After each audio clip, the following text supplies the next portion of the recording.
10 betrayals, 1 producer, and the day he handed back half of the biggest label in rap and walked out with nothing but his name. You know the ending.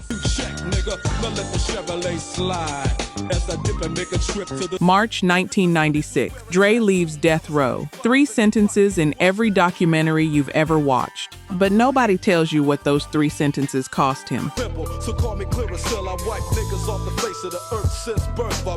Nobody walks you through the years of small betrayals that stacked up until leaving wasn't a business decision. It was an exit strategy, counting down to the one that made staying impossible. Number 10, the paperwork. Here's what most people get wrong about death row. It didn't start with a beat. It started with a signature that somebody says was taken under threat. Go back to 1991. Dre is the most important producer in California, and he is completely stuck. He's making records that are changing the shape of American music, and he can't get out of his deal. So Suge Knight steps in, and the contracts come loose. But here's the part that matters. Eazy-E said in court that he signed those release papers under duress, that Knight and 2 other men had threatened him and his general manager with pipes and baseball bats. Knight has always disputed that version. The courts never settled it clean, and honestly, they never really tried. And Dre got free. That's the version everybody celebrates. But look closer. Dre wasn't the only name on those papers. The D.O.C. came over. Michelle came over. 3 careers moved in a single afternoon. Think about what that actually means. 3 artists changed hands, and not one of them was in the room deciding it. That's not liberation. That's a transfer of assets. Now here's the detail almost nobody brings up. Death Row didn't even own its own name at first. The unknown DJ held the rights to Death Row from a previous project and sold them to Dre and his partners in 1991. The name became Death Row in 1992. Dre and Knight each put money in, $250,000 between them, specifically so they'd own their masters, their recordings, and their publishing. That was the whole point. Ownership. That was the reason the building existed. And I know, at the time, it felt like a win. If you were around for that stretch, you remember exactly how it felt. Somebody finally fighting dirty for us instead of at us. But here's what I keep coming back to. Whatever tool sets you free is the same tool that can lock you in. Dre watched a man make a contract disappear through pressure, and he learned that pressure works. 5 years later, he'd learn what it feels like from the other side of the table. The house always keeps the leverage it teaches you to admire. Number 9, the deal behind the deal. The arrangement was supposed to be simple. Suge handles the money. Dre handles the music. 2 lanes, clearly painted, no overlap. And for about 3 years, it actually worked. The Chronic went triple platinum. Doggy Style went quadruple platinum right behind it. Death Row wasn't a label anymore. It was a movement with a distribution deal attached. Here's a detail that tells you how much patience Dre had for the business side back then. Death Row sat on the Chronic for an entire year while they searched for the right distribution partner. A finished classic. Oakland definitely in the house. In a drawer for 12 months, and Dre waited because he trusted the split. Then the lanes started merging, and only one of them, Big Rick Clifford, was an engineer inside that building. He was at the board, and he described the exact moment he watched Dre realize the arrangement had quietly changed. They were working on California Love, and some newly signed artists walked into the session, hugging Dre, shaking his hand, telling him they were glad to be on the same label as him. They left. Dre got quiet. He stopped the tape, and he told Clifford the way this was supposed to be set up. Suge takes care of business, and he takes care of the creative. He didn't know they were signed to his label, carrying his sound. He found out because they walked into his session and thanked him. Clifford's read on the whole thing was blunt. The only reason Dre left was because he felt he'd lost creative control. Not Tupac, not money, control. And if you've ever built something with a partner, a shop, a crew, a business, and one morning you find out a decision got made without you, you already know the feeling. It isn't anger. Anger shows up later. It's disorientation. It's standing in a room you paid for and not recognizing the furniture. Here's what's wild to me though. Dre didn't explode. He didn't call an emergency meeting. He stopped the tape, said his piece to one person he trusted, and went back to work on somebody else's #1 record. That's how it actually goes, by the way. Nobody storms out on day one. You just start counting. Number 8, The Vault.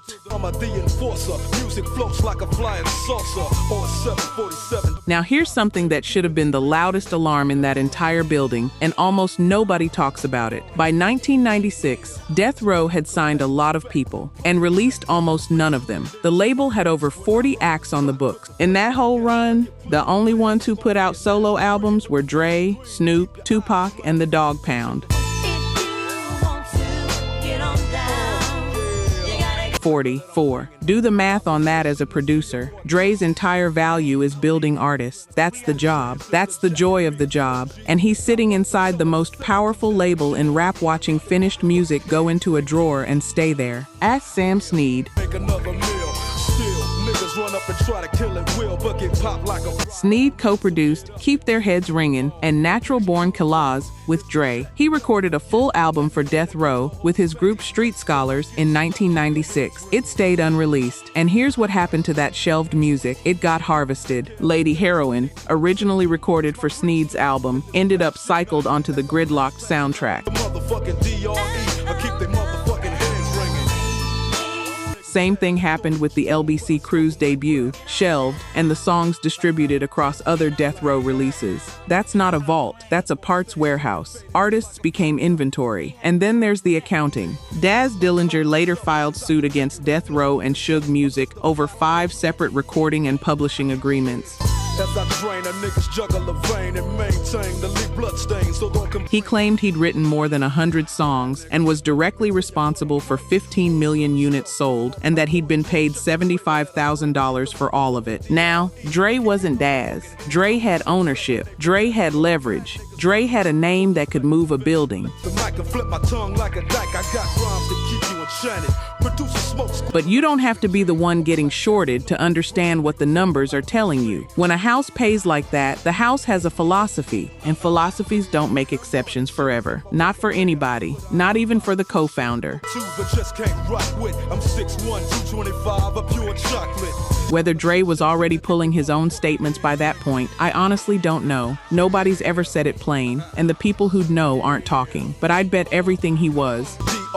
The spectacular in a party, I go for your neck, so call me Blackula. Number 7, the war he never enlisted in. Dre made party records. That's the part that always gets lost in this story. The Chronic is a summer album. Windows down, seat pushed back, sun out. That's the sound he engineered on purpose. That's the sound that got Death Row into houses that would never have let it through the door otherwise. Suburban houses, radio, Grammys. And then, somewhere around 1995, his label became a flag in somebody else's war. You watched it happen in real time. Award shows, magazine covers, coast picking sides over an argument most of us couldn't fully explain even while we were choosing teams. And if you were in a barbershop that year, you already know that debate got loud and it got personal and it stopped being about music real fast. Then it stopped being rhetorical. December 16th, 1995, the Dog Pound is shooting the New York video in Manhattan with Snoop stepping over buildings like Godzilla. During the making of that video, their trailer was shot at. Nobody was hurt. The message attached to it was about disrespecting the East in the video. Somebody put rounds into a trailer at a music video shoot, and the response record came fast. Capone and Noriega, with Mobb Deep and Tragedy Khadafi, put out L.A. in April 1996, and the video shows Daz and Corrupt getting kidnapped, thrown off a roof, and dumped off the 59th Street Bridge.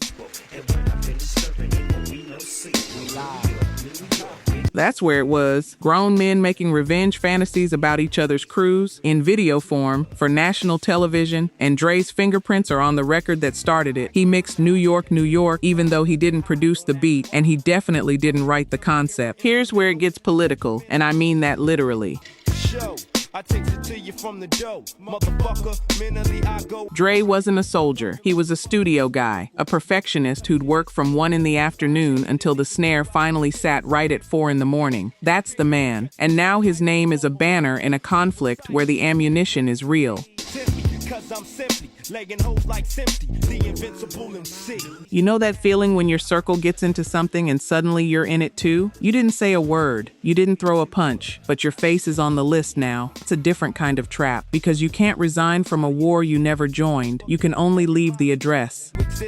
Catch me in the pitch black path. I sit and let the sick thoughts pass. Number 6. Washington got involved. I cause drama, the enforcer. Music floats like a flying saucer. And then the pressure came from a direction nobody in that building was built to fight. 1995. Death Row's music is getting debated by United States senators. C. Dolores Tucker and William Bennett launched a highly public campaign in May to force Time Warner's hand, and Senate Majority Leader Bob Dole put his full weight behind it. Now watch how fast this moves. August 1995, Death Row filed a federal lawsuit against Time Warner and Tucker, accusing them of unlawfully interfering with the label's business contracts. The suit alleged Time Warner executives conspired to pressure Knight into breaking his Interscope deal and affiliating instead with a company Tucker was planning to launch. Interscope filed its own suit against her the same week. Tucker denied all of it, and in September 1995, Time Warner announced it was unloading its stake in Interscope, $115 million, with Dole publicly taking credit and saying shame is a powerful weapon. Here's what that means in plain terms. The pipe that carried Dre's music to the world got yanked because a politician gave a speech, and the fight came to a head over dog food specifically. Time Warner couldn't legally stop Interscope from putting it out. Interscope put it out. Time Warner walked. A few months later, MCA stepped in with a $200 million deal for half of Interscope. Now, soft controversy, and I know some of y'all are going to fight me on this one. I think this is the moment Dre stopped believing Death Row could ever be a real company, not a hot label, a company, something that outlives its founders and their moods. Because you can beat a rival label, you can even beat the streets, sometimes, on a good year. What you cannot beat is a corporate parent that has decided you're a liability on the evening news. I know people who will say that's revisionist. That Dre only cared about the studio and the politics went straight over his head. I don't buy it for a second. He'd already watched one label get eaten from the inside. He'd lived through Ruthless. He knew what a doomed structure looks like from the floor of it. Number 5, the new favorite. October 1995. Tupac Shakur walks into Can-Am Studios, and the entire center of gravity in that building moves overnight. All Eyes on Me was recorded between October 13th and December 18th, 1995. A full double album, cut in roughly 2 months. You know they got me trapped. That's not a recording schedule. That's a sprint by a man who knows exactly how much time he has. And Dre doesn't work like that. Dre has never worked like that. Dre is the guy who'll keep a room hostage over one hi-hat. So the comparison starts, and it's not subtle. Michelle was there for all of it. She'd been signed to Ruthless, then Death Row. She knew both men intimately, and she put it about as directly as anybody ever has. She said things started souring between Knight and Dre when Tupac came into the picture. Who do you blame? It's a shame because the man's lame. He got caught in the chains. That Knight felt Dre didn't have Tupac's work ethic, and that Shakur became both the label's commercial focal point and Knight's close friend in a way Dre never was. Her line about it, Dre didn't want to listen to Suge, and that bothered him. The co-founder, the architect, the man whose sound the entire building was constructed on top of. You saying, damn, homie, dissing you. Fired my weapon, started stepping in the hurricane. And now he's the one with the attitude problem. Now he's the employee who won't get with the program. Here's the twist that actually hurts, though. Dre still delivered. He didn't sabotage anything. He didn't half-step it. California Love came out December 3rd, 1995. Trapped in my own community. One day I'm gonna bust. Blow up on this society. Tupac's comeback single after prison, his first record as a Death Row artist, produced by Dre. It went to #1 on the Billboard Hot 100 and sat there 2 weeks. And by the account of the engineer who was in the room, that was the last song Dre recorded at that label. Bloody blood. Now I'm a fugitive to be hunted like a murderer. Ran through an alley. Still. Think about the shape of that. His final act inside the company he built was handing the man replacing him a #1 record, doing it right, doing it great, because his name was on it either way. Coming out worse off than when they went in. Over the years I've done a lot of growth. If you've ever trained your own replacement, smiled through it, did the job properly, walked them through your own system, you know exactly what that tastes like. It's not jealousy. It's smaller and worse than jealousy. It's being useful and unwanted on the same afternoon. Invisible contact. I can't hold back. It's time to attack, Jack. They got #4, the one they leave out of the documentaries. Dig on a bitch, I have to find a contraceptive. You never know, she could be earning a man and learn. And now we get to the part where the business stopped being business. Michelle, Dre's former fiancée, mother of his son Marcel, born in February 1991, a singer whose entire debut album Dre produced himself in 1989, back at Ruthless, before Death Row existed as an idea in anybody's head. Showing much flex when it's time to wreck a mic, pimping hoes and clacking a grip like my name was Dole. Her relationship with Dre ended badly. She has spoken publicly at length about abuse. And in 2015, Dre issued a public apology to the women he'd hurt. That's on the record, and I'm not going to skip past it. By her own account, at her lowest point, it was Suge Knight who stepped in and got her into rehab. Death Row is the label that pays me. Unfadable, so please don't try. And in 1999, she and Knight married, though she later said she learned during the divorce that the marriage wasn't legally valid because he was still married to someone else. They had a daughter, B.I.G, born in 2002. Now, I want to be careful here because this is exactly where people run out ahead of the facts. The DOC, who was there from the beginning, who helped engineer the whole Ruthless escape, has pointed to Knight's relationship with Michelle as the moment the real break came. That's one man's read from inside the room. Michelle herself has pointed somewhere else entirely. She points at Tupac's arrival and the collapse of respect between the two men. So which one is it? Honestly, I think that's the wrong question, and I think both of them are describing the same wound from two different angles. Because here's what actually matters. By early 1996, every wall between Dre's business life and Dre's private life had dissolved. His label, his sound, his masters, his money, his history, the mother of his child, all of it now ran through one man who had stopped consulting him about any of it.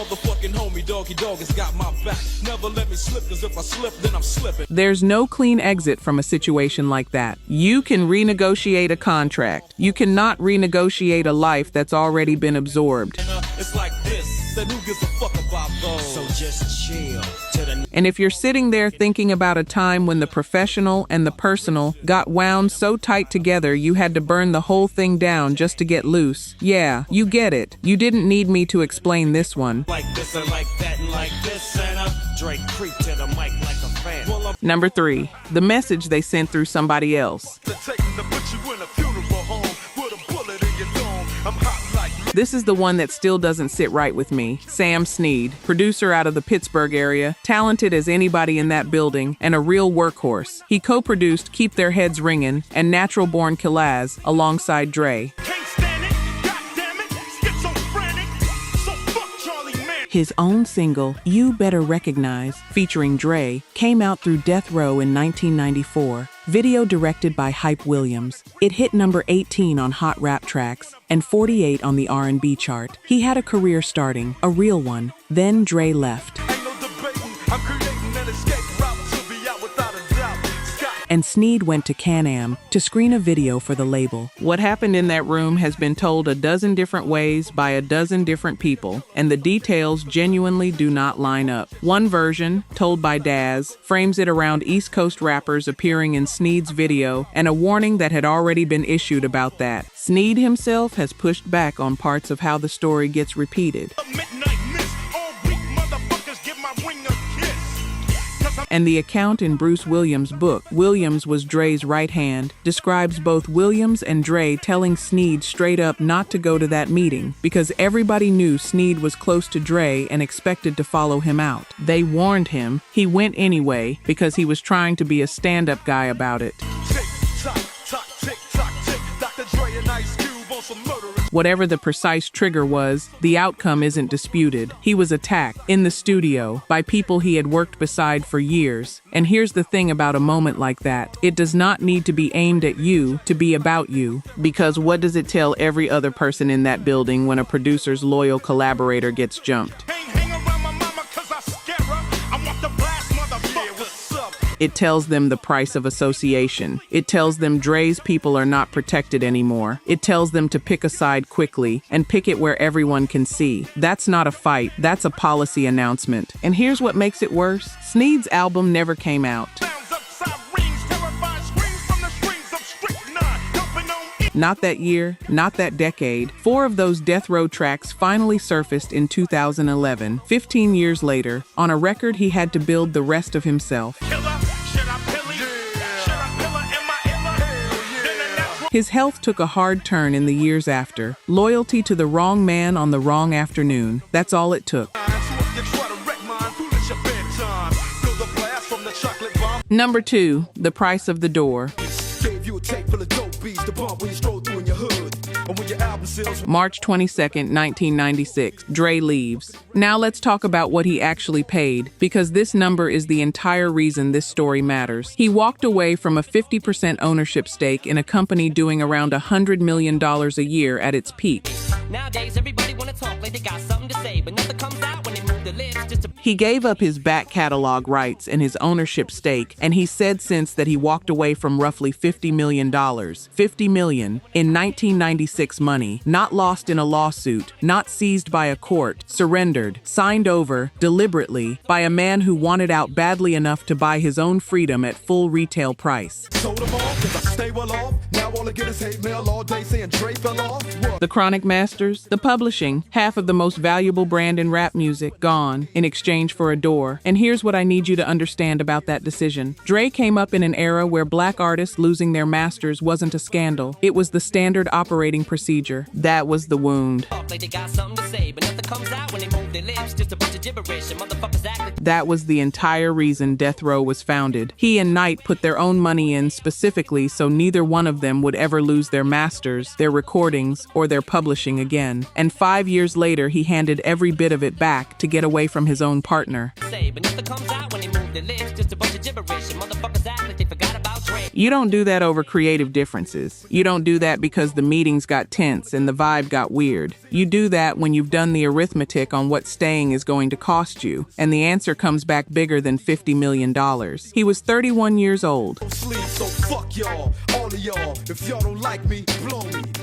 He landed at Interscope under Jimmy Iovine and started Aftermath from absolute zero. New building, no catalog, no leverage, no roster. In July of 1996, The Source ran a piece titled, Dr. Dre Leaves Death Row. That's how the world found out what he was building next.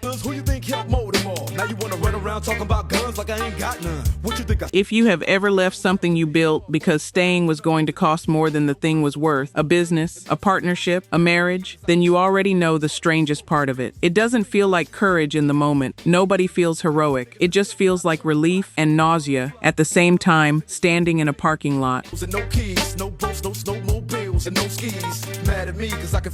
Number 1, they didn't just let him go. get her out of my mind. Wow. I think about the girl. They came after him. And here's the actual betrayal. Because it isn't the money. It was never the money. It's what happened after he was already gone. Dre had built a track for Tupac before he left. When he walked, that music walked with him. Know what the half is. You got to pay to play. The version Death Row was left holding bore a close enough resemblance to Blackstreet's No Diggity that Jimmy Iovine sent a cease and desist, and the label was forced to rebuild the song from scratch. So they rebuilt it. We bees the baddest click up on this scene. Ain't you getting bored with the New producers, new beat, and on the new version, a brand new verse aimed at Dre. It was recorded June 7th, 1996, 6 months after Dre handed that man a #1 record. Then the label put it in the machine. Perfect 10. I wanna get in. Can I get down so I can? On the Death Row Greatest Hits compilation, J Flex, a writer who had worked directly with Dre, released a diss aimed at him called Who Been There, Who Done That. That's not a label moving on. That's a campaign. That's an organized effort to convince the public that the man who built your sound was never the reason it worked. And here's the part that makes all of it permanent. September 7th, 1996, the MGM Grand in Las Vegas. Hotel cameras capture Knight and his crew beating a man. Hours later, Knight is behind the wheel of a BMW when Tupac in the passenger seat is shot. Getting paid is a forte, each and every day.